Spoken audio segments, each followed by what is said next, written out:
together. Adoption brings our worlds together. Adoption brings our worlds together. Come and share with me. Adoption brings our worlds together.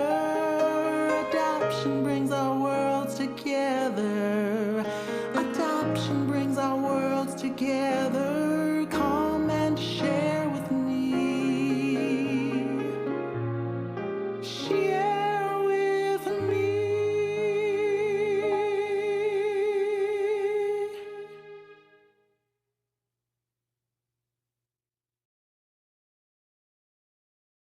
Welcome to the Journey to Josiah podcast.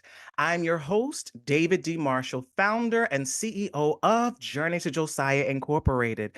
I'm so excited to have as my guest Kenya Hutton, Deputy Director of Center for Black Equity and CEO of Capital Ballroom Council. Kenya has dedicated over 20 years working in social justice, equity, HIV prevention, and the facilitation of behavioral interventions among communities heavily impacted by HIV in NYC. That would be New York City for anyone who's not into the acronyms, and Washington, D.C. He has been an advocate for HIV prevention on local and national levels while bringing awareness to LGBTQ young adults and members of the house/ball community. Kenya spearheaded the development of the Capital Ballroom Council, which allowed ballroom leaders to develop programming and advocacy for the house/ballroom community, in addition to providing valuable programming insight, which resulted in him being one of the co-founders of the Capital Ballroom Council, a nonprofit organization based in Washington, D.C. Kenya continues to push the envelope in making ballroom culture recognized as a vibrant, resilient community worthy of praise and support by non-ballroom mainstream organizations. So as y'all can hear, I have a very busy heavy hitter. Kenya, welcome to the Journey to Josiah podcast. Thank you for having me. Every time Yes. someone reads my bio, I'm like, oh, I did that? Wow, I Right. guess I did do that. It's one of those moments to be able to celebrate yourself, right? So Yeah. it's why not? And just for our listeners, this episode is really, well, I decided it was going to be the great segue into Black History Month. As you hear, we have the Center for Black Equity. So I wanted to have some conversation that was directly impacting the Black LGBTQ community. So, with that being said, Kenya, we're just going to dive right on in. If my research has served me correctly, and correct me if I'm wrong, because I can be, I found that the center, well, beginning in 1991, was kind of the inception, so to speak. I saw some programming prior to that. Tell us a little bit about the history of Center for Black Equity. Sure. Excuse me. So in 1991 was the official start of the very first official recognition of Black Pride, which was here in Washington, D.C. It started off from an event that was happening annually during Memorial Weekend here in Washington, D.C., called the Children's Hour at a place called the Clubhouse. This is a party that happened every year at the Clubhouse during Memorial Weekend. People could come from all over, especially primarily over the East Coast. I used to drive down from New York, Philly, drive up from Atlanta to come to party. And as HIV began to impact the Black queer community, um, the Children's Hour at the Clubhouse started becoming a fundraiser to really raise funds and be a resource for awareness to get information out to the Black queer community that was heavily being impacted, but not being reached out to, not providing them getting the access. So they used to get together and raise funds for housing, for food, for medication, etc. In about 1990, the Clubhouse ended up closing its doors, and three of the individuals that was part of the organizing of the children's hour, decided to form what was then called Black Gay and Lesbian Day. That was Ernest Hopkins, Theodore Kirkland, and Wilmore Cook. Those are the three folks that were actually on the incorporation paper. There was other people around, but they're the ones that put the name of the paper to make it an official day. So then from 1991, it started, and it's really moved into a global movement where we are today. Now, the way the Center for Black Equity plays a part is in 1999, Earl Folks, who is the CEO, president, is the current CEO, president of the Center for Black Equity, saw a need for bringing together a network of Black prides that was popping up around the country to him, but then he later found out that it was the world, right? He figured out a ways like, okay, let me figure out a way so we can share resources to really support these Black prides that's popping up. So it started being called, it was initially called the Federation of Black Prides. Then they found out about one that was, I believe, in Suriname. And then they changed the name to International Federation of Black Prides. So it ran as the International Federation of Black Prides, bringing together Black Prides once a year for convening to talk and find research and support around the world from 1999 till about 2012. In 2012, the board at the time decided that the work that was being done expanded beyond just Black Pride. The work was more impactful than just helping folks create that celebration of a weekend or a day, and decided to change the name to Center for Black Equity, where we started beginning operating under three main pillars of economic equity, social equity, and societal equity. They chose. I'm saying we, like I was there. But I mean, I've been in the organization for 15 years, so I feel like I was there. Oh, wow. Okay. Yeah, I've been with the organization for a long time. But they really came together and under those three pillars of as an umbrella to really encompass a lot of the issues that was being faced by the Black queer community, Black and Latino queer community to be specific. So they operate in those pillars, and that's really what launched what is now known today as the Center for Black Equity. So just as Black Pride changed from Black Gay and Lesbian Day to now DC Black Pride, the Center for Black Equity also changed its name to be more relevant to the work that was actually being done, and also allowed us to get more funding, right?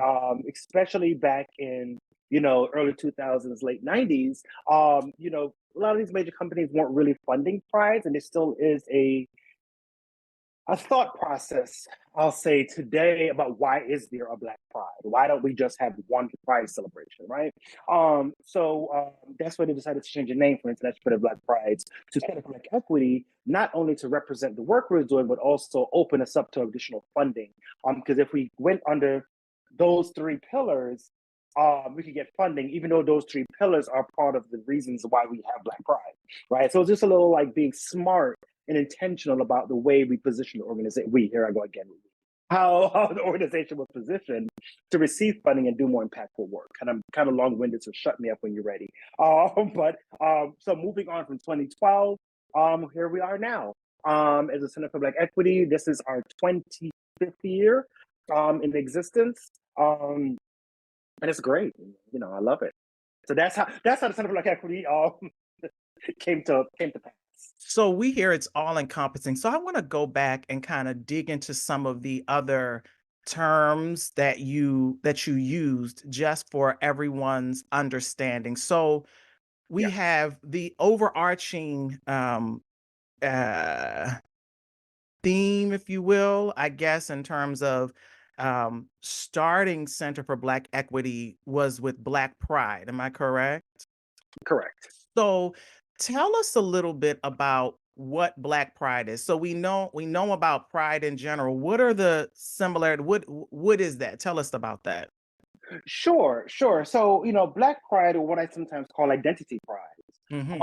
it really is important to create spaces for people to feel represented. We all don't party the same, we all don't celebrate the same. So when you put us all in a box and force us to, we tend to not really enjoy it as other people would. So one of the things that DC Black Pride, and not to say DC Black Pride, but Black Prides do is it creates a space for us, right? If you're not into EDM music, you're not going to go to EDM club. So if we're not into that level of pride celebrations, then why would we want to go to there? One of the things that I noticed nationally is that Black prides don't have a parade, right? They don't have a parade. They'll have a party, we'll have a block party, we'll have workshops, but we don't do parades. That's something we do culturally, right? So you don't really see that in the Black Pride movement. But also, whereas funny, one of our members for the Center for Black Equity was actually at the Stonewall riots, whereas the Stonewall riots was a protest, a resistance against, the police and the government and officials for freedom and self expression and so forth.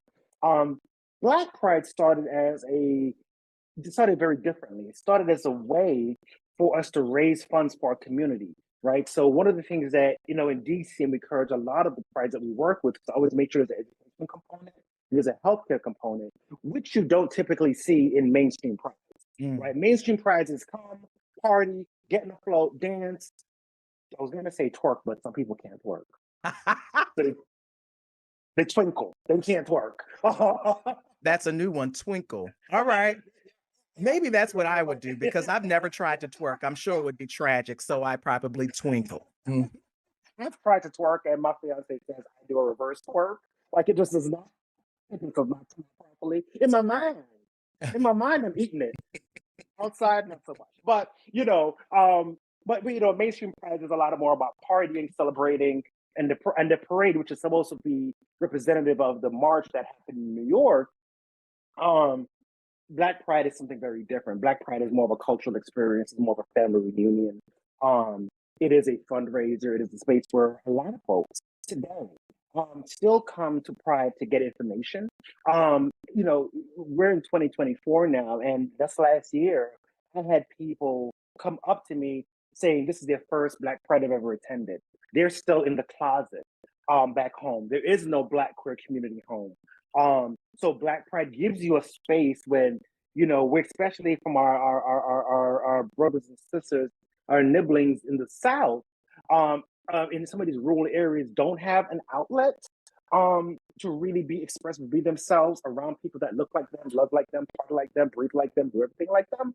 That's what Black Pride creates a space for those marginalized populations that don't have that freedom and accessibility to do it at home. I can speak for the points of Black Pride for an hour, so go ahead. Well, you said something that kind of takes us down another road, and I'm all right with these other roads. We always have a detour on the highway, can distract us, but it's all right.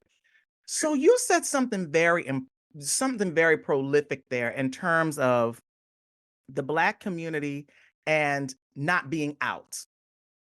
Mhm. And this served as a safe space, serves because it's still here very much, as a safe space. So let me ask you this. I feel like when it comes to us being okay with who we are, we as Black folk probably need um, a little bit more nurturing, a little bit more Mhm. love. And we say that because there's a historical factor to why it's so much more challenging for us as a people. Do you want to speak a little Mhm. bit to where I'm going with that? Sure. And I love that segue because, as just being Black and queer, we're at an intersection, right? And I think that's the thing that other communities may not understand is that we do walk at intersections of, you know, anti-LGBTQ, racism, discrimination, etc. Um, and I can sit down and go down the list of isms that impact us as Black people, right? And then you combine that with, being queer, we have a harder time, especially in some parts of this country, where Black history and queer history is intentionally trying to be erased. Um, we need to be able to, and I would love for everyone to have this level of understanding, and this level of love and nurturing, as you say, for those that don't or aren't able to experience that level of outness. But we don't, right? Especially our folks in the South, they don't have that ability and they find it harder because in the Bible Belt, you have the Bible. Yeah. right? Which, in parts of this country, they still use the Bible as a tool against gay people.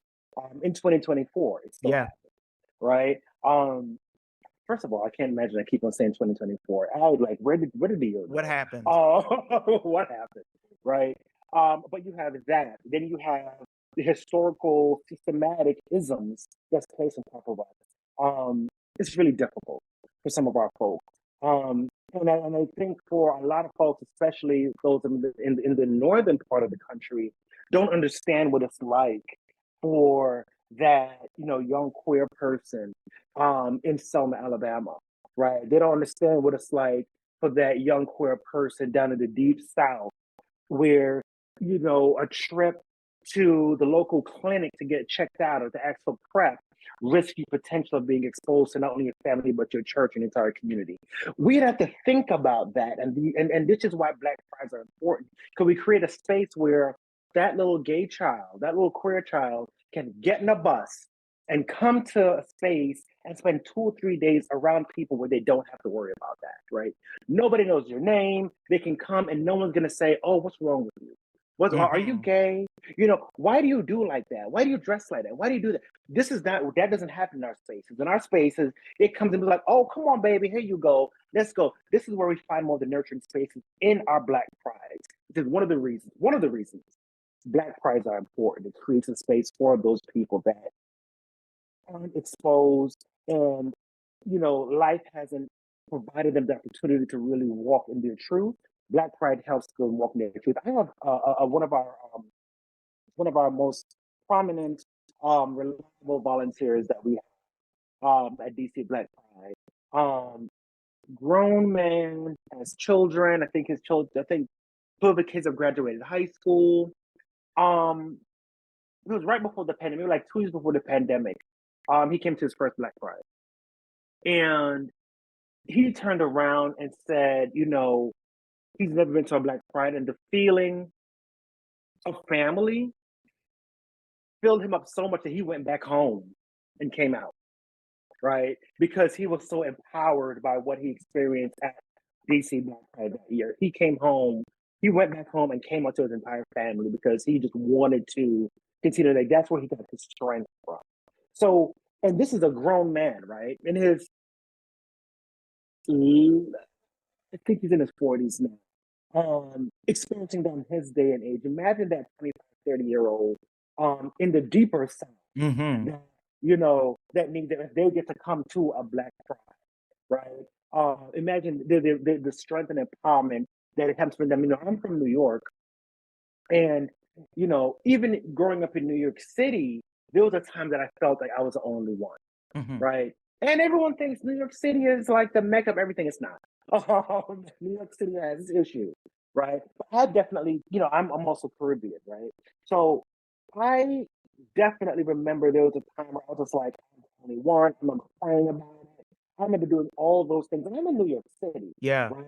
Where, and one of the things that helped me was I discovered the village. I discovered Christmas Street, and I went out there, and then I started like really developing to being the person who I am today. But there's a lot of parts of this country we have Black queer folks that don't have a village. They don't have a Christmas street. They don't have a space they can go to. So once a year, we give them a trip where they can come to spaces like, and I'm going to always plug DC Black Pride because that's the one that I run, but Yes. to or a Black Pride or even an identity pride, right? Because our work goes beyond just Black Pride. It's about creating identity prides. Identity prides are like the Black prides, the trans prides, API prides, Latinx prides. That's what we call under the umbrella of identity prides, right? Mm. And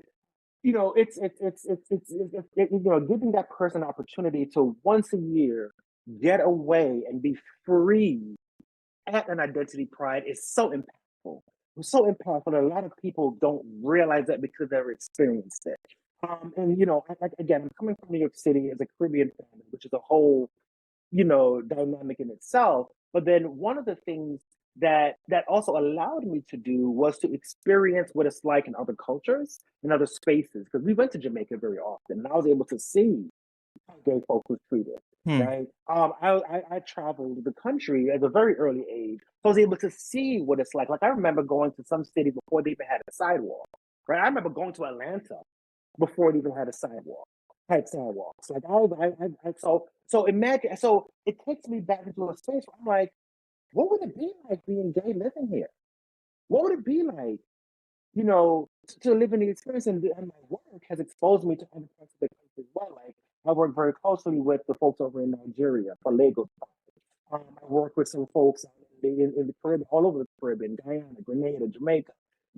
So it's also exposing me to what the life is like, and also the importance of pride celebrations. Now, for the prides over in Lagos and the Caribbean, they don't call them Black Pride, right? Because Black is a majority, so they just call them Pride, but they still fall under a Black Pride umbrella because they are creating a space for the Black queer population there. But what would it be like to not have yourself not be able to have at least once a year for 1 day, 2 days, whatever, to be celebrated, to celebrate yourself, to be okay, right? Because we always talk about representation and why representation in media, representation in book, representation everywhere is important. But if you're in those countries, there's absolutely no representation.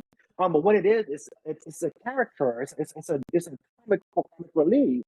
Um, what does that do for the self-esteem of that young queer child growing up in these spaces? That's why Black Pride is important. It gives a release. It's almost like a pressure cooker, Mhm. right? For any of your listeners that are that cook, the pressure cooker where you like turn the little knob and you let the little air out, a little steam. That's what Black Pride does for folks. Yeah. It's like it turns it and lets a little bit of steam out, so you can go back stronger and better in your communities to make a difference and live in your truth. I'm very long-winded again. I'm sorry. No, no, no, because you again went into another area that I think I want to, maybe another little road here. We may be in some twists and some turns, and Let's maybe go. we'll find our way out, but it's all right.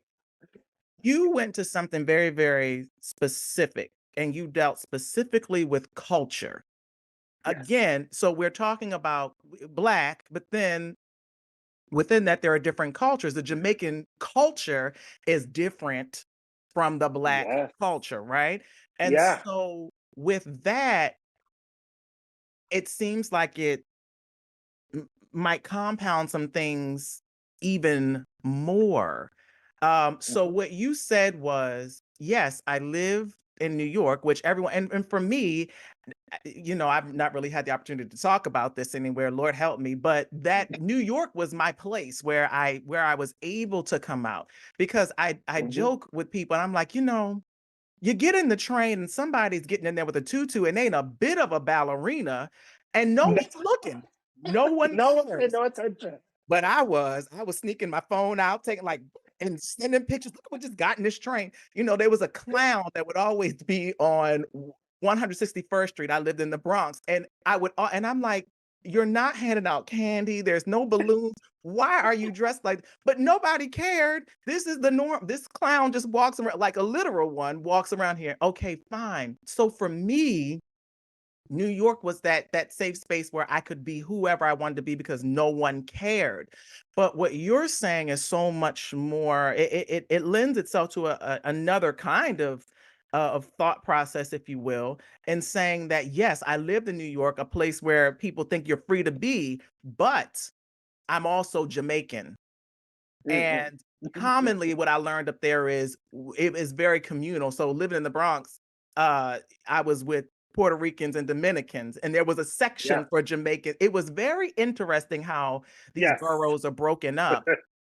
But for you, and I don't necessarily want to, you can say whatever you want. It can be personal, it Go can for be collective.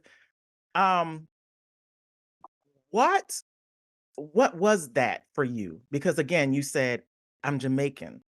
That for many of us is like, wow, you already had a heavy road. Black folk have a heavy road, but but you also alluded, but this is not directed to you specifically, but you also talked about the Caribbean cultures in general, and we know that there is Mhm. a struggle Mhm. with all of that. So, Mhm. can you talk? Do you mind talking a little bit about what that was for you? Because I'm imagining that this sits a little differently for you Yeah. in terms of Black pride and the work that you do. Yeah, yeah, absolutely. I mean, on top of being Jamaican, my father was Rastafarian, is Rastafarian, right? Which is, great. but also very anti-gay. So I grew up in that household of a man's man and very macho, etc. You know, and one of the reasons why when I talk about my being Jamaican and my experience, I also include the Caribbean is because, due to colonization, a lot of the Caribbean was controlled by Britain, which had put a lot of the buggering laws in their books, Mhm. right? Which is the anti-LGBTQ law. If you're caught doing that, you like can be put to death, whatever, whatever. And a lot of countries still are struggling with those laws in the Caribbean, like many parts of Africa, are still struggling with those laws because those laws are in those books and have been so, and it not only on their books, but it's become ingrained in their culture. Which is something that we do. It's kind of like I can't even say this in right. That's something that I do is I try to always let people realize what you do and why you do it may not be because you think you are doing it. It's because of the influence of what's been put into culture to make you think that's what you should do. That's what you Mhm. think a man should look like. That's how you think a man should act, right? That's not because of what it is. Someone told you that and historically has been passed down through our DNA, through our structure for you to get there, right? That's why you're thinking the way you're thinking. And which is hard for people to realize. And a lot of times when you make people realize that, especially in Caribbean cultures, they're like, no, I don't want to believe that. No, I refuse. I had a conversation maybe a couple months ago with a family member about the Bible, right? I mean, I tell folks all the time, I used to be a Bible kid. I used to be in the church all the time, going. So I know I may not know it word for word, but I know my way around the good book, Yes. right? My way around. I was having a conversation about, gay and the Bible, and they were just like, I refuse to believe it. And I was just like, so you just saying, not that, you're counteracting with something else to disprove my point. You're literally saying out of your mouth, I refuse to believe that. Why? Right. And that delves into the psyche of programming, and I'm veering off into a whole like another piece. But circling back, because of that level of mentality, it's very, very, very, very difficult for young queer kids, especially if they're being descent, coming up. Because there's no space for that. It goes back to representation, right? Because every time that you hear of a gay person in the Caribbean, it's always as a joke, it's always as a degenerate, it's always something in a negative light, right? And so when a parent's child comes out as queer, that's the first thing their brain goes to. When I first came out, when I had enough strength to finally come out, and I came out in a very funny way. Being Jamaican, it was sass, right? When I came out, there was a lot of sass, a lot of attitude. Um, one of the first things my mother asked me was, "Am I going to be a woman?" And I was like, "No." Hmm. Am I going to do this? And I was just like, "No," and like literally like pleading with me not to do that. And then for some reason, the thought came and went very quickly for me to have my own cups and plates and forks. Um, because not only was I gay, but also gay is also connected to HIV. And there's a whole nother mental wraparound behind that, right? Mhm. Especially from countries that don't openly talk about sexuality. That is a very sexual country. We're a very sexual country. Everything is about sex, all the dance about sex, whatever. But we don't talk about it in an educational way, right? It's always for entertainment. Um, so growing up with that, you know, and it's almost like I knew this was going to happen, which is why it was such a struggle for me to come out because I knew the perception of my family. I heard jokes and conversations that when people would do things on TV or, gay people was exposed on TV, um, it was a thing. It was a joke. They made fun of these people, da da da da. And so I grew up with that. And, you know, not only am I seeing having no representation of gay, much less black gay on TV in the 80s, which, TV was what it was in the 80s. Um, but then I'm also hearing it in church about how bad we are, right? We're being demonized and sent to hell. And we are this and that, but but you're still sleeping with the bishop's daughter, but that's a whole other story, Right. right? I'm the baddie. um, and so I'm getting into church, and then I'm getting it at home, right? And then I had the privilege of going to private school, right? So then I got it at school, right? And I went to Catholic school. I went to the Episcopalian school. I got it everywhere, right? Mm. So it was very, very, very, very difficult for me. And it was would I have done it differently though? No, I wouldn't have because I'm a firm believer and I have it, tattooed on my arm. Never mistake, always a lesson. I feel like Wow. everything that we do in life has been integral in building us to be the person that we are today. Right. So yes, it was a very difficult part of my life, coming out, discovering my sexuality, growing up, growing in this heteronormative community, um, very anti-LGBTQ. Um, but I found strength to come out. And I never forget it. The first person I actually uttered the words that I'm gay to was so funny, it's so cliche. Was my drama teacher. Hmm. Oh, it was my drama teacher, Yeah. Mr. Nolly. Shout out to Mr. Nolly from Wingate High School. Um, she was the first person I actually felt, and I don't know what it was about this lady, but I just, and it was to a point which ties into something I talked about earlier. I just felt so much pressure, like I was going to explode. Right? I just didn't know what was going. I just needed to get this out because I talk to my family. I have six sisters, but they're all younger than me, right? So I can't talk to them. Um, and I don't want to talk to them about it because I am Big Brother Kenya, right? And so all these things go through my head, and I almost wanted to explode. And the minute I told that to Mr. Naldi, I felt that pressure release, and the way how she just welcomed me in made me feel like it was okay. And this is in high Mhm. school, right? This is in my senior year in high school. Um, and yeah, and that just kind of just opened this whole trajectory for me to lead to where I am today. So, do I regret the way I came out? No, because I believe it got me to not only where I am, but to also have me understand different parts of the community in ways that a lot of folks may not. So I have a certain level of empathy and emotion for those communities that don't have that outlet, which is why one of the things when I started coming out of my career, especially when I moved to DC, was one of the first things I wanted to do was always be involved in Black. I wanted to be involved in Black Pride. Mhm. And I made it my business to get involved in Black Pride because I saw it as an opportunity for people like me when I was younger. Yeah. Um, it just clicks to me really fast. And yeah, here we are today. I don't know if I answered your question. No, I may you have. did brilliantly. Okay. And you brought us back around because with that, um, and you really alluded to it that um, for you and your lived experience, that has made Black Pride, the concept and everything that it represents, so personal and so meaningful for you. And I know that it then causes you to throw yourself into it even more. When we have lived experience, it just makes it so much, the work becomes Absolutely. a lot more authentic, right?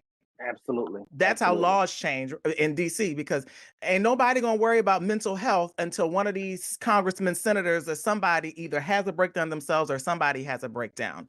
So Mhm. it makes a difference when it's something lived.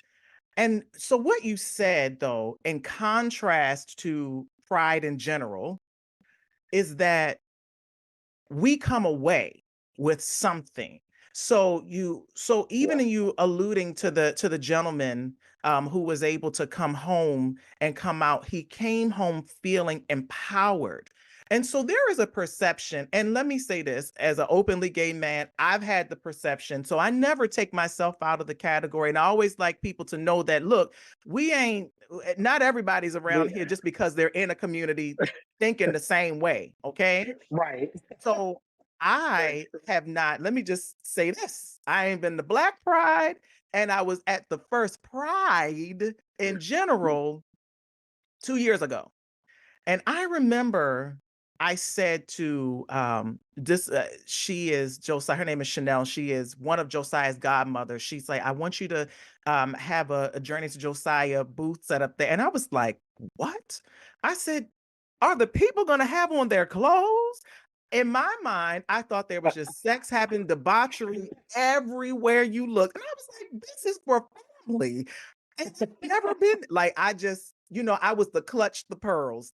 I looked just like, I became very self-righteous and everything. What? So what is so significant about what you're saying about Black Pride is, and let me say this, I'm not leaving that as the way that Pride in general operates, because Right. we have different days, different celebrations, and I was there on a wonderful family day where, and this is a shout out to the people of Baltimore, I was so pleased to see heterosexual families. So it wasn't even a situation where Yeah. it was just exclusive to one community. And that's something that Yep. other people have to understand, that everybody goes because it's fun. Everybody goes. Okay. Yep. Well, now you said again, when that gentleman left Black Pride, he left feeling empowered. That gives me another uh, that automatically separates itself, because there's something that is happening there for someone to feel. And I think you alluded to two major components that are also dealing with health. I can't remember the other one, so tell us about that. But tell me, speak a little bit more about why there's empowerment, because what are the other components of it besides, you said, the parade? Right. So for Black Pride, I can speak to, right? For Black Pride, we have the workshop. We have a series of workshops, usually on Saturday, from about 11 o'clock till about maybe about 4 o'clock. We have workshops. The workshops vary everything from health seeking to spirituality, um, to authorship. We have a writers forum where people can meet other Black queer writers and find about their books.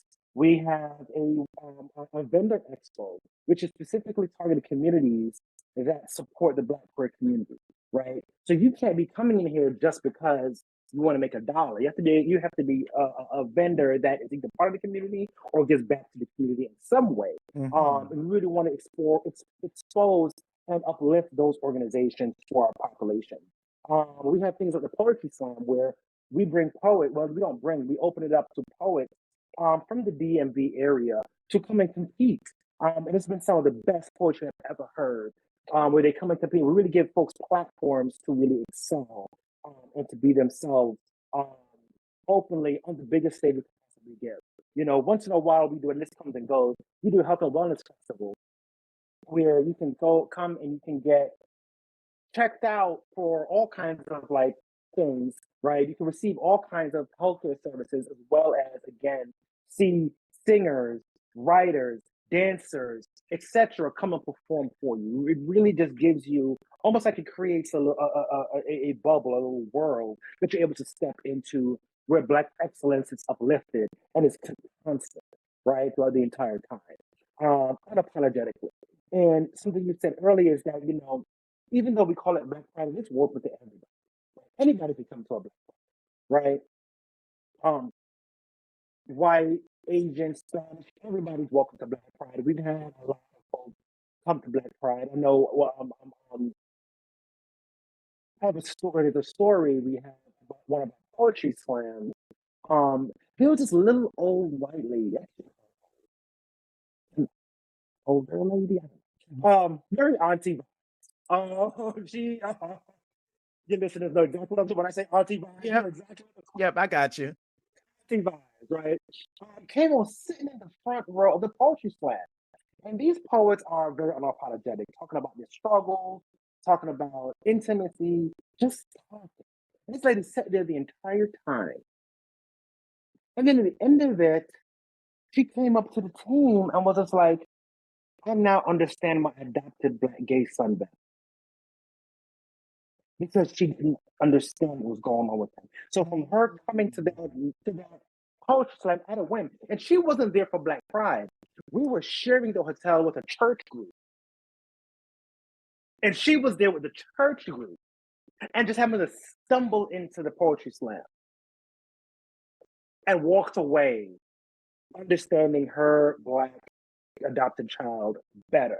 So she was able to go home and understand him better and be able to help raise him to be the best adult he can possibly be, right? Those are the things you get at a Black, right? You get culture, right? You get exposure, you get support, you get resources, you find family. One of the things we always call Black Pride is like a family reunion. There are some folks that I see them once a year. And, we always look forward to it, right? Where it's like Black Pride is coming up, you got your ticket, you got your hotel, and then we see each other, and it's like in the color purple and Sealy, and Maddie never forget at the end. It's like, oh yeah, very nice. How appropriate for the new release of The Color Purple. Slug. In my brain, I just saw it. But it was very much that. It's very much like, oh my God, I haven't seen it. And and it's crazy because I'm usually in work mode, but I'm always like, what have you been up to? How have you worked? I mean, we're in the world of technology, but everyone's not online. Everyone doesn't do these things. So you see your folks that you haven't seen in a year or 2 years, and you know that you're going to come together during Black Pride, and everyone is going to be able to let go of whatever it is back home, and they can just be unapologetically, authentically themselves, right? And that happens at these identity prides. That happens at a Black, versus some mainstream prides that, because they are mainstream and they're trying to tailor to the wider community, it's harder for them to really create these cultural experiences for folks, right? Yes. It's harder for them to create these destinations for certain communities, right? Whereas a Black Pride, that's what we do, right? Our entire existence is creating an experience for the Black Pride community.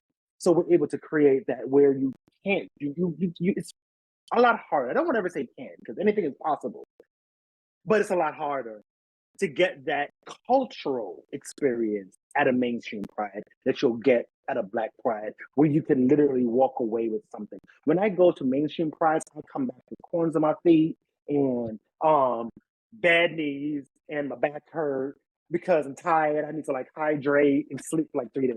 That's what happens when I leave a mainstream pride, right? But you leave a Black Pride, and even, as I've been doing this work for so long, even I go to somebody because I try to visit everybody's Black Pride. I always walk away with a deeper understanding of what's going on in that community when I leave that pride. I always do. I've been to Selma, I've been to Montgomery, I've been to Little Rock, I've been all over. And I always was like, I understand this a little bit better. Now I know, and I always walk away with nuggets to make my advocacy work better because now I've been in that experience to understand. And I always like I go, it's so funny. When I go to these prides, I'm usually sitting in the back. Because every time they're like, oh my God, Kenya's here. Please come up. And I'm like, no, no, no, no, no, no, no. I don't want that. I want to sit in the back, get fly on the wall, and just sit back and just watch. I just sit back and just watch everything. I watch everyone's interactions and see how they work, how they operate. I've been to Toronto's Black Pride. Same thing. Like I've been all over. One of the most interesting Black Prides that I've been to, and the largest Black Pride that I've been to was UK Black Pride. And I'll tell you how it changed my thought process. I went there and I got that it was a sea of people just walking into the Queen Elizabeth Olympic Park. It was a shout out to Lady Phil. That was an amazing experience. It was like a festival. You had like the big, huge main stage. You had smaller stages with like workshops and discussions going on. It was a 1 day event, but it was a sea of it. And I've never seen that many people all going to. Well, the only time I've seen that is when I've gone to like concerts, right? It was very much a concert feel. And as I finally made my way through and got my little behind in VIP because I know nothing. I was like, you know. give me sit over here. Right. And have a seat. So I was tired. Um, but I stepped back and I just looked. And then one thing I noticed was how diverse the crowd was. It was a mixture of everybody, you know. I'm a big Lil Kim fan, so just black, white, Puerto Rican, and Asian. Everybody. And those of you that know Lil Kim know that line. I just quoted. That was a Lil Kim line. Okay. Um, um, but it was literally everybody mingling, coming together without any problems. Mind you, this is UK Black Pride, so they got it that this is open for everybody without any kind of prodding, without anybody saying anything, without anything. They just got it. That yes, this is something that's going to explore Black culture, but everybody's welcome to come and learn and experience what it's like in our spaces. And then I also sat back and I was like, but it's also so huge. And I realized it's not London Black Pride. It's not Manchester Black Pride. It's the one Black Pride for the entire country. So you had everybody from the country coming to celebrate Black culture all together at one space. That was such a beautiful and amazing experience. I will never forget. Wow. And when I think about how you said with UK Black Pride, there was no prodding, so to speak, or any of that to letting anyone know well, all are welcome. We think about even historically, just Europe in general, right? And I think as a Black opera singer, the people of those very celebrated people in the Black operatic world, they went to Europe and made huge careers. Now, I never want there to be the misperception that there is no racism in Europe. Oh, be There clear. is. Yeah. But whatever it is, there is something there that sits a little differently, even now, Mhm. as it pertains to how we are received. And I know, again, I've said, yeah, there is some racism, but there's something different because, again, when I think about those, and this is the more personal thing for me in my own vocation, that's what we had. So many are still doing it. Now we see many more on the Metropolitan Opera stage right now, but so many are still doing it. But to bring it back around there, it's so interesting that we here still operate in a very segregated way, just naturally. Mhm. Mhm, mhm, mhm, mhm, mhm. Mhm. Go ahead. No, I was gonna say, one of the things I think that played a part in it, and I'm no, I still think I am a babe in this like um Black civil rights queer movement, right? Because I mean I've only been around for 20 somebody years. This thing's been going on for centuries. Um, I think one of the things that I noticed over in the UK and in Canada also is they aren't trying to shy away from their bad history when it comes to racism. They put it out on Front Street. Yeah, we did that. That was screwed up. My bad. I apologize. Let's make amends. And we intentionally create space, not as cities and states, but as Mhm. a country. There's that movement. That bell rung for me when I was in Toronto for Toronto Black Pride. And I went around. I was like, oh, y'all publicly talk about this as a country. Mhm. Not as states where here as a country, we kind of like sprinkle around it. But then we have some states that are very upfront about it, and you have some states that are trying to remove the history and say that Black people, in slavery learned skills that were beneficial to their life. Ron DeSantis. Right, right. I love how we both know exactly what we're talking about. So I think that has played a major part in that experience I had and the experience you're talking about. Mhm. Is the way how it is addressed as a country versus here where it's like patchwork. I feel like you almost healed the land with that, honestly, because when it's kind of like, well, that's a scandalous past, right? And so Hmm. the best thing for anyone to do when they don't want it to be overly, when they don't want their stuff to be overly hyped, is just get out in front of it and say it. This is what it is. There's no mystery to this. This is what happened. It wasn't all right, and okay. And Yeah. so that is I'm glad you shared that, because I think that's a that's a national situation where somebody, I hope they hear this and start saying, do away with the fools who are around here talking about it was good for people, and they learned great trades, and or then the other people who just decide that they just want to ignore it altogether, throw it away, and Hmm. act like it did not happen when it is the stain on this country. So I Forget that love part of that you history. said They that. want us to get over Yeah, yes. Well, there have been people that have said it. They want us Right. to move on. You can't. Because why? You won't address it. You won't say it. So you said very, very clearly that over there it's on front. This is what we know it. We say it. It's out here. It's not a secret. Hmm. That's big for so many different areas of our lives, right? That's huge. I'm glad you shared that.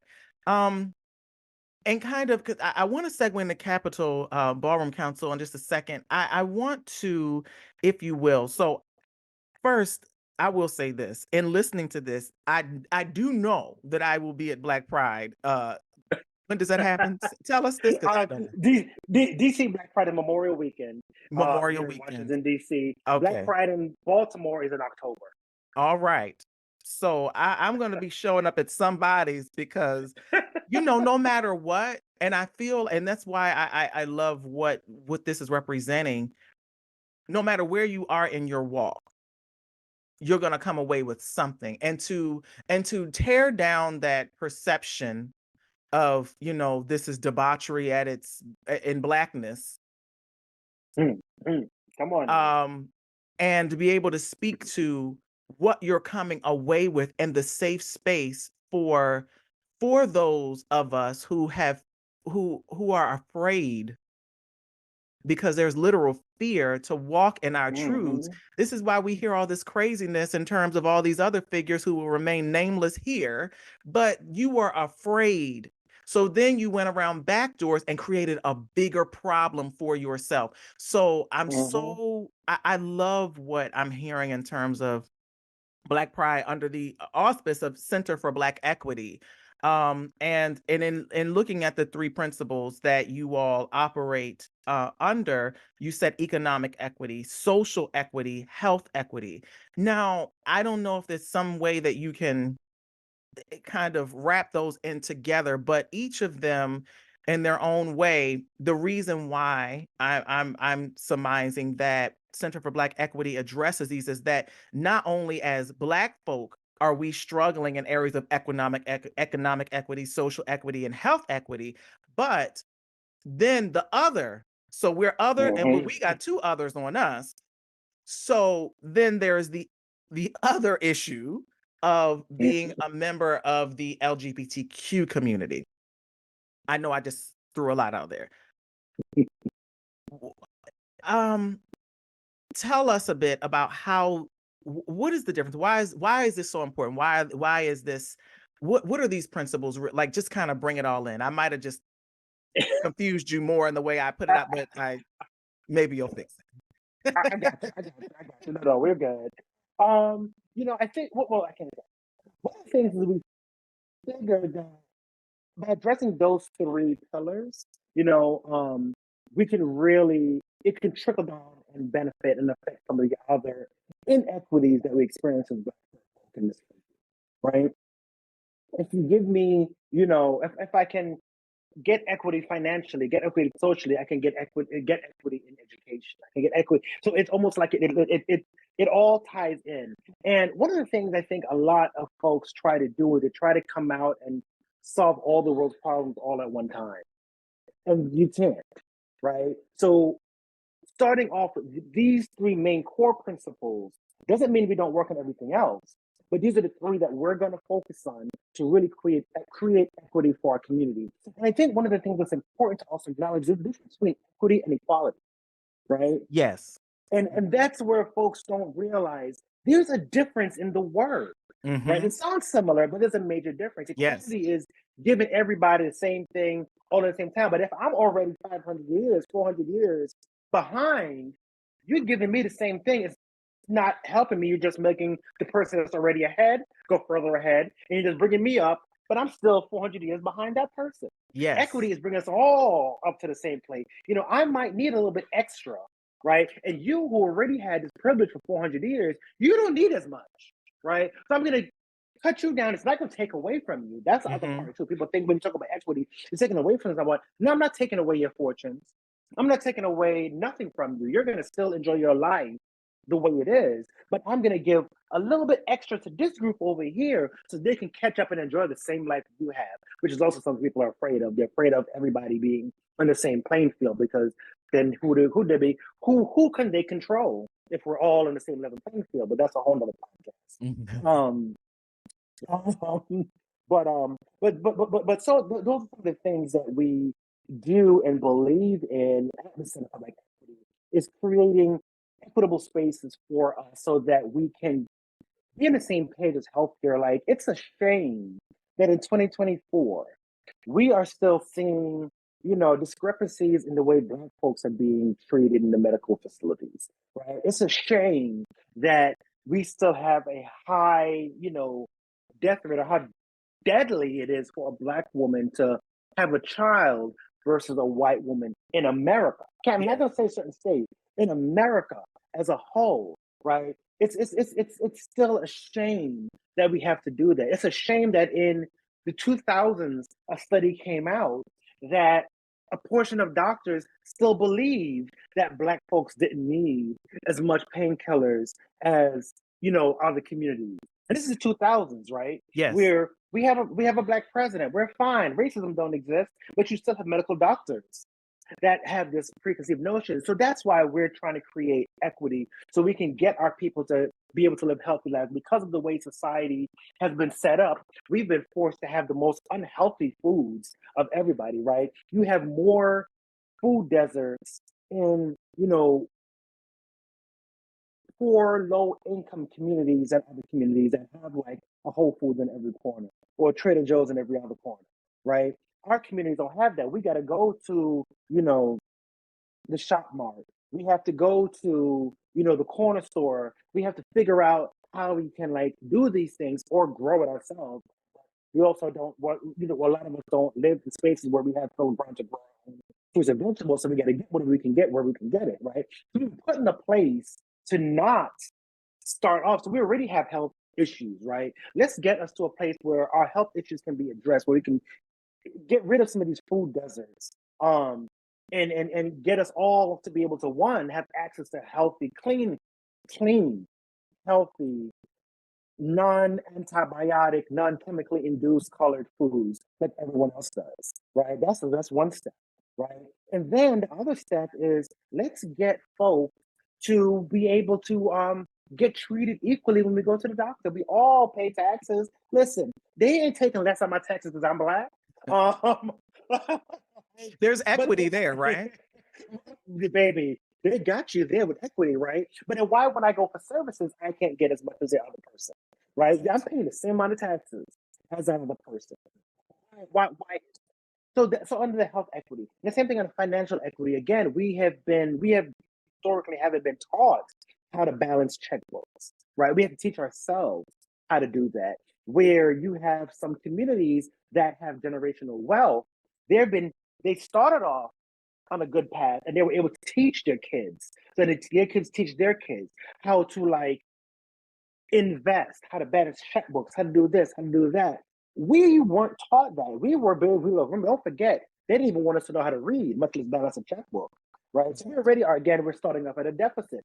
So if you come and teach everybody the same lessons now about balancing a checkbook, I'm already at a deficit because we couldn't even read first. Right. So how is the information going to be the same? Right. And then this goes on and on and on. But you see the point, right, of why we focus on equity and trying to make sure that communities that need it are getting the resources so they can enjoy life like everybody else, as a human citizen, as a citizen of this world, not even just a country, of this world, we are all entitled to be treated equally, under the eye of God, right? Yes. Talk about like that's what the Constitution. Well, in certain parts of the Constitution, it talks about certain things, but generally, what the people try to say about the Constitution is all men are created equal, right? So then treat us all equally, give us all the same level of equity, so we all can be equal. But they don't want to do that because that would remove the power dynamic, and folks will lose control. Sorry, I'm going into the next podcast already. It's all right. Anywho. It's all right. No, no, no. I mean, it all ties in. It's not really the more things seem like they are separate, they're really the same. You're really So the same. no, it's you've not gone off into another area there. So where I do want to make this segue is in dealing with the health disparity and what I have looked at, I think, in terms of the Capitol Ballroom. Now, first of all, let me ask this. What is so we go into the ballroom scene. Explain that for people like me who are so this is the term I can say this here. This is gonna be funny to somebody. I don't know if I said this to you, but I always tell people I am technically gay. It's a technicality, but I don't know nothing else. So I just, I'm just here. And I'm learning every day and enjoying what I'm learning. Hence the reason why I just ventured to a Pride last year and will be at Black Pride this year. Yeah, So yeah. and all of that, and tell us what is ballroom?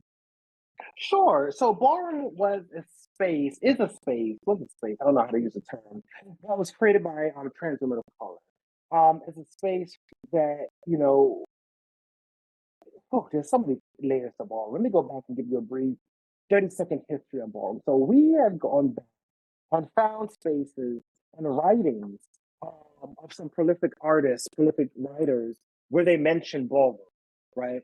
Ballroom isn't a new invention. It's been around since the 1920s, Harlem Renaissance time. Ballroom has been around, right?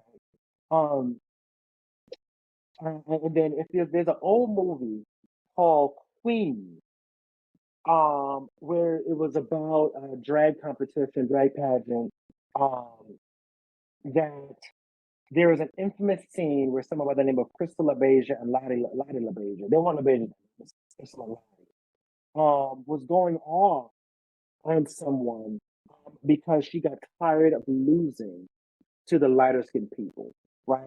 At these pageants, you know, queer men drag would come out with the most elaborate, beautiful outfits, but the winners always went to those that were lighter skinned. And if you wanted to win, you'd have to lighten your skin, right? Um, so Crystal got tired of it one day and went ham slam off, one of the most iconic leads I've ever heard in my life. She read for filth. It was caught on camera.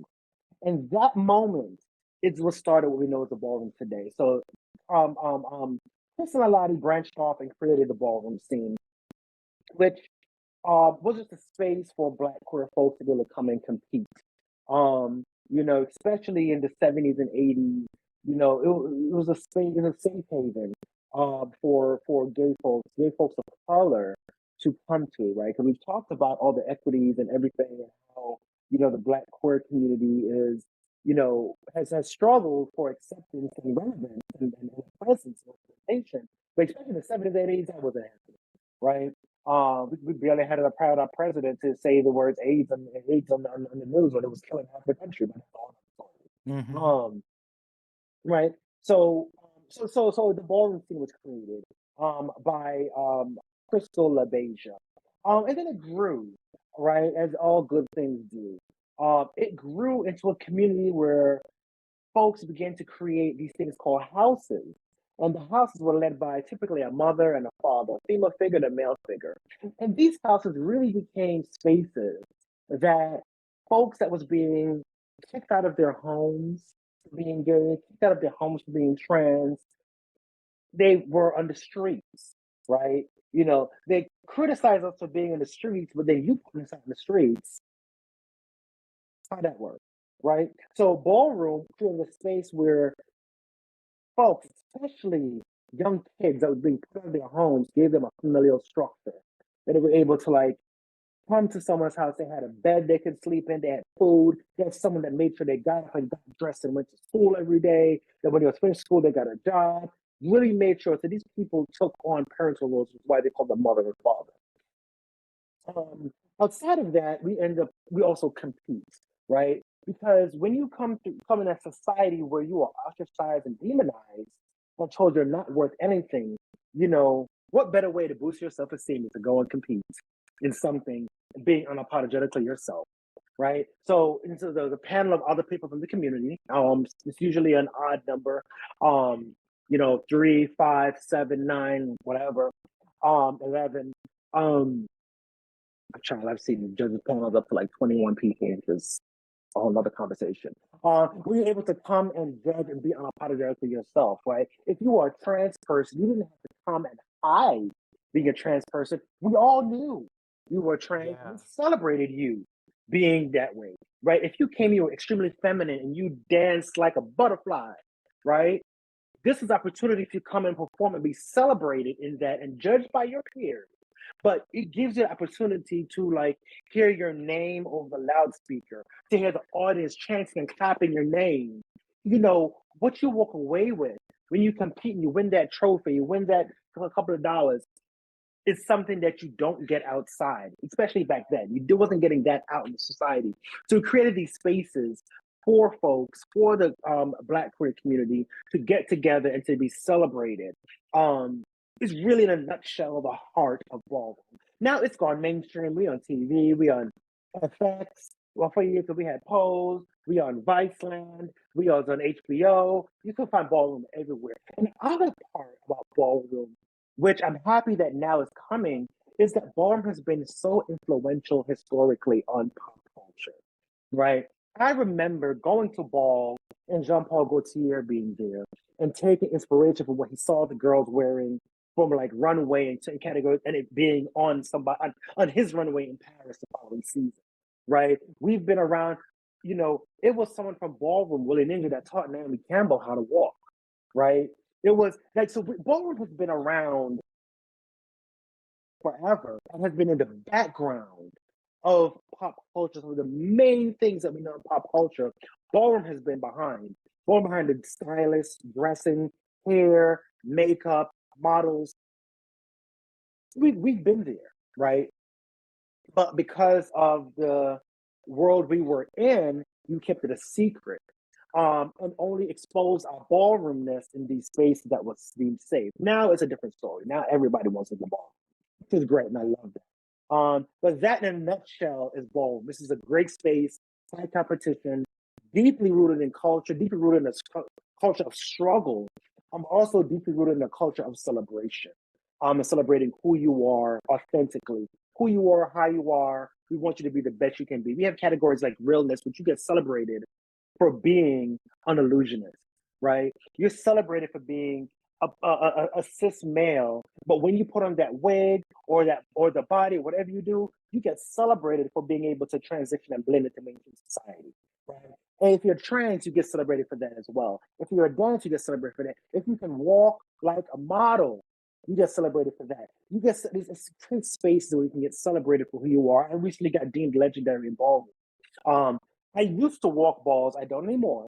But I got deemed a legendary ballroom for the work I do in community and uplifting ballroom community and creating resources and connecting to the community. I got deemed legendary because you also have statuses, right? Yeah. You have star, statement, legend, icon.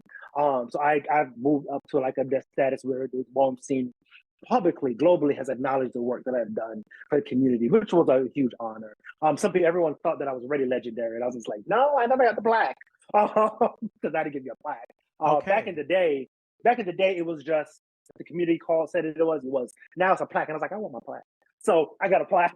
And it became officially noted. But that's what ballroom is in a nutshell. It's just a great space to compete, to be who you are, and to feel love. Very similar to Black Pride. Yes. I mean, and so I was getting ready to kind of have that go there because it's another safe space, right? So it seems like Mhm. with this and what you talked about kind of historically outside of the performative portion of the ballroom is that space for young people who were um, basically put out of their families for being who they are. So that first Hmm. layer is that safe space, that home where they're loved and where they're nurtured. And then you get the other added piece of being able to really showcase who you are and be celebrated for it. And I'm sure there's a level of coaching and all this stuff to really, really perfect the Absolutely. craft, because it's not something with anything I will I hope I'm not off base by this by putting it under the umbrella of performing arts. Because Yeah. there's a performance aspect. There is a coaching. There is a skill set to it. We don't just get out there and just do. So you're cultivating something. Um, and with that, I wanted to I've pulled up your mission here. So the purpose of the council is to organize and mobilize LGBTQIA plus individuals and houses of the house and ballroom community by sharing ideas, providing resources, and promoting unity within Washington, D.C. I'm gonna stop there. There's some more to it, but again, where I'm seeing another intersectionality between Center for Black Equity and Black Pride and Capitol Ballroom is, again, it's another area of providing resources. So can you Hmm. tell us a bit about the resources that Capitol Ballroom provides? Sure, sure. We're Center for Black Equity is more of a national lens and international lens, and we do a lot of like advocacy on the national level with the politicians and stuff like that. Capital Ballroom Council works more on a localized level, and, as we mentioned, the Black community is very diverse, but not a monolith. Right? And we touched on that earlier, how very distinct various parts of the community is. There's certain nuances in ballroom that some folks may not just understand, right? Mhm. Because we are a community that has been used not only for our talents but for our numbers, especially in the age of HIV. We've had organizations come in, use us for our numbers, test us, prod us, count us, go back, write a grant for $1 million, and then we never see from them again. We never hear from them again, right? We've had videographers and directors come into the ballroom and record us, run off, incorporate the things and make millions, right? So what that ended up doing was creating a culture where we're very distrustful, right? And that is both beneficial and detrimental to us at the same time. So one of the things the Capital Ballroom Council does is it steps in that space, right? Because I've been doing this for like over 20 years now, right? And I'm also in ballroom for over 20 years. I kind of look at everything through both lenses, right? So I use my platform and my access and my privilege to pull some of the resources that I know of and feed it into the community. So they don't have to worry about being, taken advantage of. They don't have to worry about writing, this 7-page grant to get it. I'll do that for you, and then I will funnel out the information to you, to the communities that need it. So that's some of the things that the Capital Ballroom Council does. Some of the things we focus on. We focus on the trans experience. We give away free trans tape to people, which is something that people have to buy. But Trans Tape gave a donation I think it was last year before last, where we're giving that out for free for people. Um, we provide notary services. We provide wedding officiants. We provide HIV testing. We provide one of our biggest, most popular things is addressing the overdose epidemic within the LGBTQ community. It was one of the first things we picked off on, and it's been one of our largest, most impactful pieces of work that we've done. Is we was one of the first ones in DC to, instead of giving folks a box of Narcan, Mhm. we took it out the box. We got a light-proof bag, took it out the box, and put it in there, along with fentanyl testing, condoms, lubes, instructional information, etc., and gave that to people. Because one thing I noticed, again, from being out in the world and understanding our community, there's a lot of stigma. If someone sees you walking around with a box of Narcan that says Narcan across the side, right? Not only is it uncomfortable to put in your pocket, but it's, before you have to keep in your hand, but people are gonna be like, oh, you do drugs. Many people be like, and I'm like, no, You're carrying this for the next person. If you see them overdose, and they can save a life. So what us doing, we repackaged it in a little black bag that you can take and slip in your purse, slip in your back pocket, slip whatever, and it gives a level of discretion. So if you're at the club and you pick up the bag, everybody not gonna know that it's Narcan in there. Your friend's gonna see you and kiki, and you're gonna be able to party, have a good time, but you have this little black bag that looks like a little purse, a little clutch, that you'll be able to like have all your goodies in there to reverse an overdose, to test for fentanyl, to do all these things in there. And we get requests from the meds, we get requests from DBA, we get requests from other organizations all the time. Can you please come out and do that? And I think part of it too is, we also are part of the community, right? We are everyone that's involved in Capital Ballroom Council is from Ballroom, right? We all have statuses. We've all been in Ballroom 10, 20 years. In Ballroom, but we've all been in Ballroom for a number of years. So we understand the language, and we also come with a trust factor, right? Where if I was supposed to walk in there with John Doe and say, "Hey, John Doe, want to talk to you about X, Y, and Z," they'll listen to me better. They'll listen to John Doe better than if John Doe just picked up the phone and goes, "Hey, David from the House of Marshall, I want to come in and test your people," right? You're gonna be like, "Well, who are you? What's the?" But if I come and be like, "Hey, David, I got somebody that I'm working with, da da da da da. They want to, come in and ask y'all some questions," it's a better experience. So we act like a bridge from the resources that we have to get them into community, and also being part of the community, we see what's needed, and we're able to advocate for it before it like becomes a big thing. And again, another thing was, we experience a lot of overdoses in the Baltimore community. I think, between health and substance overdoses is the two major like pillars of the house and ballroom scene. And we stand at a space where we provide access to mental health. We worked with an app that offered free mental health to anyone that used our code. You use this app, and you got on there, you got for 1 year premium membership for mental health services. We get you, we're able to facilitate you to where you can get, health for seeking behaviors. And we just had at the House of Garcon Ball, we did a Black is Health initiative where if you came in and took part of any of the services, that we had everything from HIV testing to PrEP, DoxyPAP, vaccines, down to birth control. You came in and accessed one of those services, you got into the ball for free, and you got entered into a raffle to win $1,100. Right? We create these spaces where our folks can engage in healthcare services, as well as substance use, as well as mental health, as well as body dysmorphia, right? A lot of our trans folks, especially our trans folks in the South, especially our younger trans folks, they may not have the resources to have things done to their bodies so they can feel comfortable. So we provide trans tape in a wide range of colors, so that you can do that, so you can be able to experience wear your clothes and let your clothes look the way you want, without using like duct tape, which is what a lot of folks used to use. Instead of using duct tape, you have this medical grade tape that you can take and move in. If you are a female to male transitioning, you can tape down your breasts, right? You can use it to do all kinds of things. If you're male to female, you could use it to tuck, right? Instead of using duct tape or a gaff and tying your stuff up, you can use that to help to do that. If you want to slim your waist, instead of using duct tape, you could use a transit they offering. So we provide a lot of services to community that we are part of and see there's a need.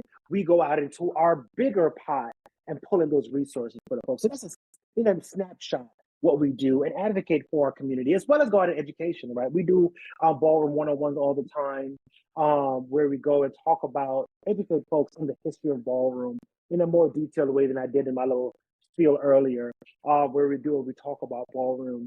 And we talk about, one of the things we did at the National Cannabis Festival last year before the storm hit was we went and talked about ballroom and cannabis and how it helped a lot of folks that were struggling, especially in the 80s, that were, being hit hard with HIV, and the medication was allowing them not to be able to eat and having them wither away. How cannabis came in and played a part to increase the appetite of these people that couldn't eat so they could start putting weight. right? How cannabis, when when folks are stressed out and like ready to explode, how cannabis came in and played a part to bring them down and calm them without them having to go and become chemically dependent. Use of cannabis.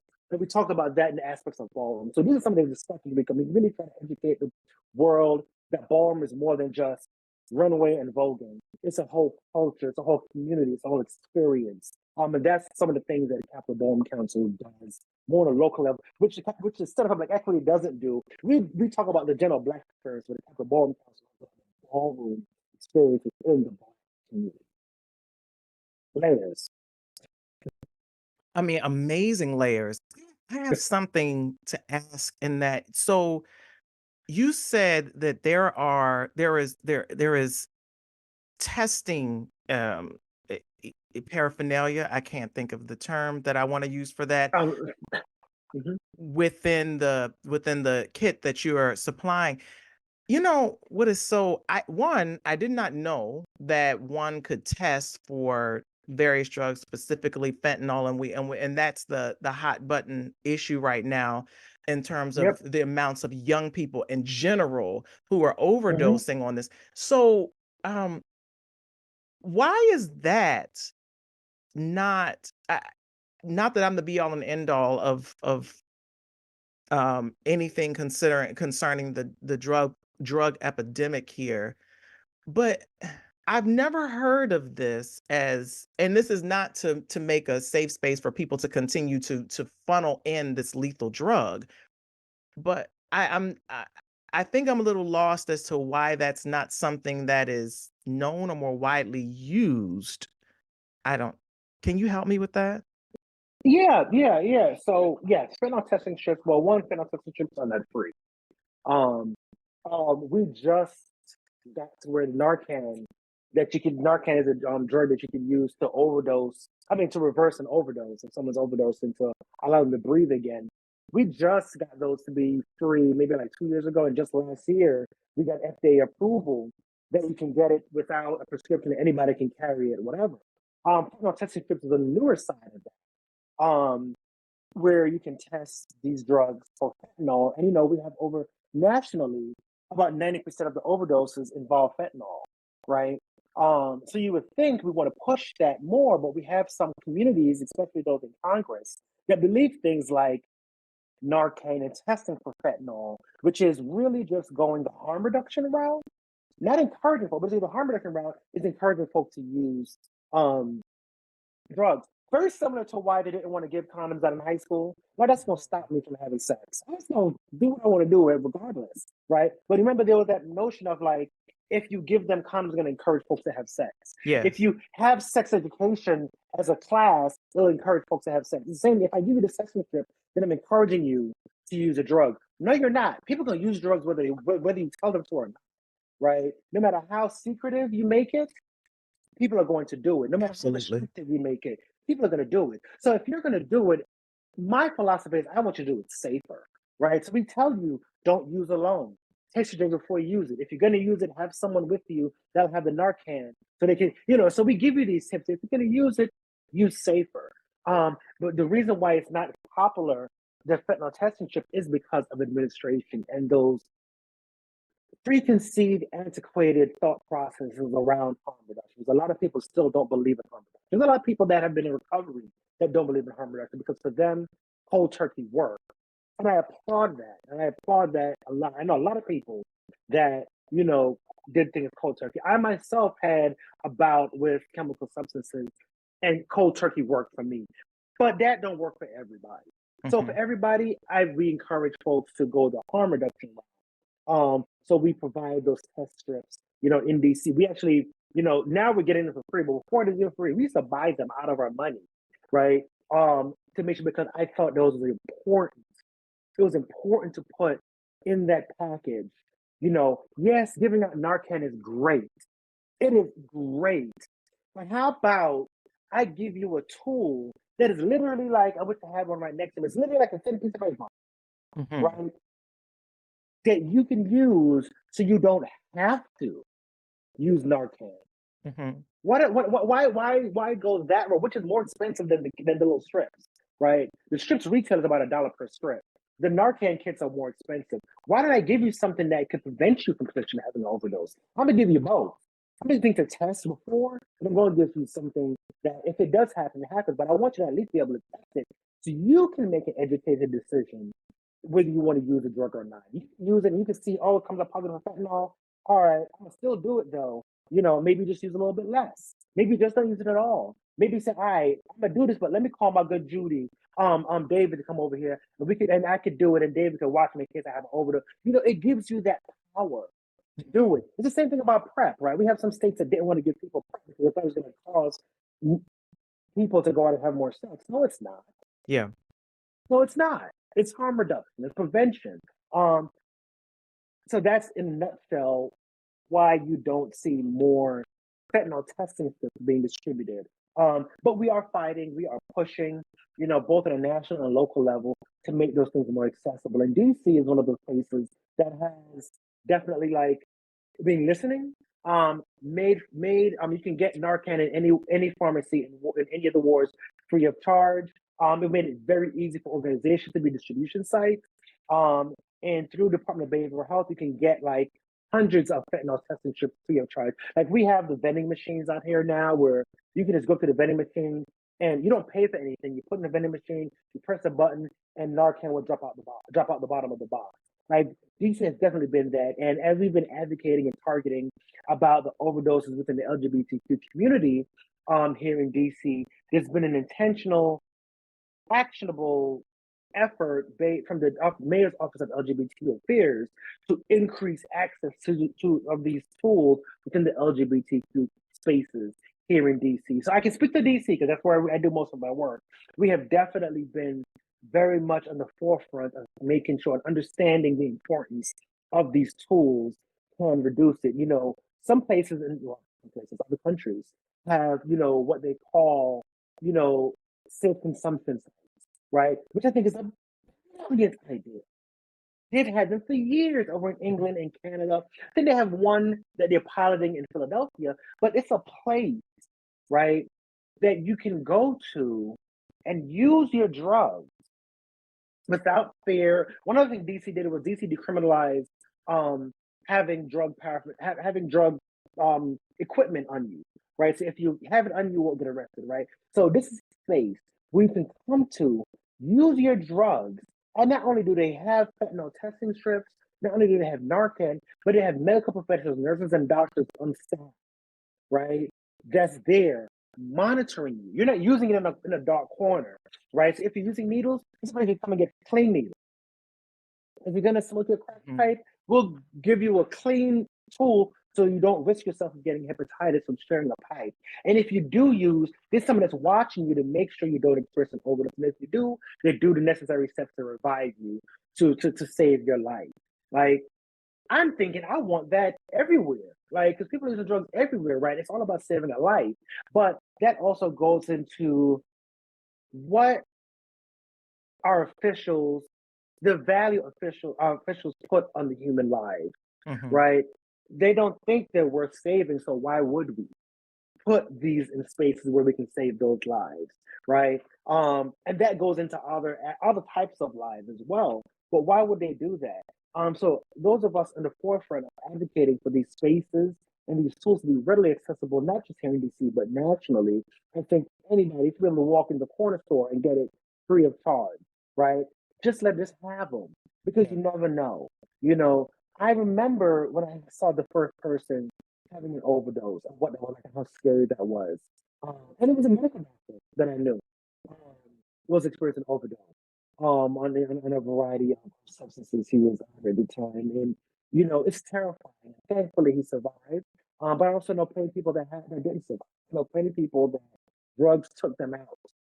There was nothing else but the drugs that took them out. And I think, had that person had access to some of these tools, they may still be alive today because every life is worth saving. And that's what we do here at the Ballroom. We believe everyone's life is worth saving. So you don't have to necessarily be Ballroom to come in and get services either, right? One of the things we always talk about is Ballroom and its allies. Because if you are a friend of Ballroom, come on in. I'll give you services. I'm not restricting it just to us. We're focusing on ballroom because ballroom is usually at the lowest of the totem pole when it comes to services. Yes. But if anybody come in, if you come in there, David, singing opera and be like, singing operatic, I need fentanyl testing strips. Mm-hmm. I might have passed out a little bit. I ain't nobody singer, but you come in there and saying that, we're not gonna ask you what house you part of. We're not gonna ask you that. We go, here you go, take care, because we believe all lives are worth saving, right? Regardless of what, we just are focusing on the ballroom community. We do That's a that's incredible. I mean, and again, I love the layers and how even in this way, you said something very important. It's very inclusive. We're not gonna turn you away because all lives are worth saving. And something else you said in there I think is important to kind of just I'll just note, not really worth the whole dissertation on it, is that you said you knew a doctor that overdosed. And so, see, the other piece of this is there is a perception on who mm-hmm, uses drugs. It does not have a mm-hmm. socioeconomic level. It does not have a race. It does not have a career. It is just not a one-sided thing at all. It's very, I mean, I'm sure there's some people sitting over there in Capitol Hill going to their office and doing something they shouldn't be doing. So, Don't forget they found the bags of cocaine at the White House. well, right, and exactly, there we have it. So somebody over there, we don't know who, somebody, um, Somebody. it came in there. So that's the thing. So I feel like when we almost uh break it down to common terms, and what I mean by that is letting people know that that is something that is not a one-sided thing, but it's a universal Mm-hmm. issue. Then it kind of it helps. So but I'm excited about, because it really seems like you all are trailblazers in the way that you all are handling this issue. And again, and you said this is not um people have the perception that we're giving permission. No, but it's a life that has to be Mm-hmm. saved. And so we want to take those measures. But then also, with under the auspice of Capital Ballroom Council, there is also other services in terms of mental health that will help you lead you out of that space and that place. So I feel like, what more can you do? Right? We're trying to save your life, but then, after we get you over this hurdle, now look, we have some other, but we're not gonna ram it down your throat. But here is what we have. So Mm-hmm. I love that. I love the inclusivity of it. And it's huge. I feel like in listening to this, that's why I asked, like, why do people not know this? But uh, yeah, yeah. I'm struggling with that because, again, that's what we hear on the news all of the time. All of this fentanyl coming over the border, and so okay, can't we put something in place that you all clearly already have? But well, you but DC in general, and so that's really really huge, and that's not. I don't know why that's not discussed or known. Um, One, I can't thank you enough because I feel like I definitely know I've gained a lot. And that's why I wanted to have you here, because I know, I mean, for all of us, there's always another level of knowledge, another level of understanding that we can acquire if we're open to it. And That part. having this kind of conversation, I believe it should be an eye opener in terms of the work that Center for Black Equity does and the work that Capital Ballroom Council does. These are larger works. They're not Mm-hmm. one-sided. And so I love it, and I'm excited about it. I thank you for taking the time to have this kind of conversation to create a greater awareness. And hopefully this does help to again create a greater awareness, but even with that, a greater understanding. In what you said, going back to Black Pride, I feel like when people come there who are not comfortable in the skin that they're in, they learn how to, one, understand themselves. And when you Mm-hmm. understand yourself, then you begin to love and embrace yourself. And when you love and embrace yourself, then you can walk out empowered.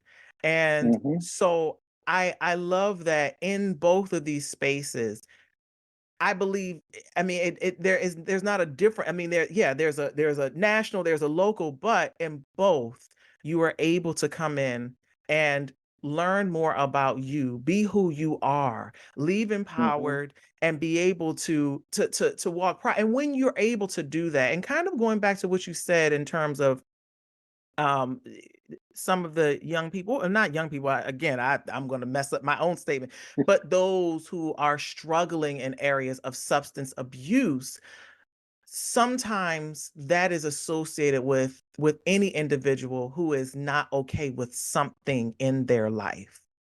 Mm-hmm. And so, and they're trying to medicate, they're trying to do the best thing they know to do in order to try to alleviate that pain. And so, but when you have spaces who create a safe space to be able to help you navigate whatever that is, it really does lend itself to a greater good, a greater healing. And so I thank you for sharing this. I thank you for spending the time and being so open, because I know that there was some space and places we didn't really expect those detours. But I thank you for going down those roads with me, because I think that, again, that they're going to be very impactful, and I believe that they'll help to save lives as well, because this was another part of the conversation. I did not know. I didn't know we were about to save lives today, but I think it happened, and I'm happy. And so, to our listeners, I thank you from the bottom of my heart for joining us today. Now, as a relatively new podcaster, and some of the other shows you've listened to, you might have heard me talk about the description. Well, if you're on iHeart, Spotify, any of these other Amazon, you might not see a description because I don't think it's there. But on YouTube, there is. And so, what I do want you to know is that there will be this information placed in the description of specifically the YouTube video.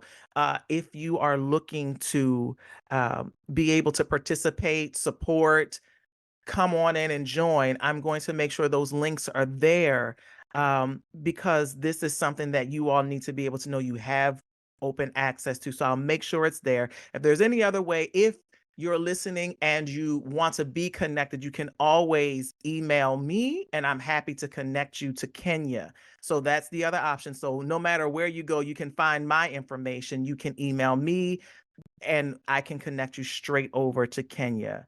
Again, I thank you all from the bottom of my heart for listening today. I hope that you leave empowered. I hope that you leave in some way, shape, or form inspired. I also hope that you leave educated. Those are the things that Journey to Josiah aspires to do. Again, you can follow Journey to Josiah on all social media platforms, as well as you can follow Center for Black Equity. I know on Instagram. What are your other handles, Kenya? Instagram, Facebook. We used to be on the site formerly known as Twitter, but because of the anti-LGBTQ rhetoric on there, we actually don't post them there anymore. But Instagram and Facebook are the two main things, and of course our website, centerforbackequity.org. That's CenterForBlackEquityBlackEquity.org. Yeah. And Capital And for Ballroom. Capital Ballroom Council is we are also on the same platforms. We choose not to use the site formerly known as Twitter. It's just gone. It's just gone to the pits of hell. So we don't post them there. However, we are available. You can be found on Facebook, Instagram, YouTube. We have a very active YouTube channel, both the Center for Black Equity and Capital Ballroom Council. It's a very active YouTube channel. We talk a lot about things that focus ballroom, but also are impacted by the general Black queer community and queer community at large. One of a very popular topics where we did like one-on-one interviews with some of our highlight folks, as well as our topics on like military and ballroom. So Google us there, as well as you can visit us on our website. You can find links to all these things. CapitalBallroomCouncil.org. That is CapitalBallroom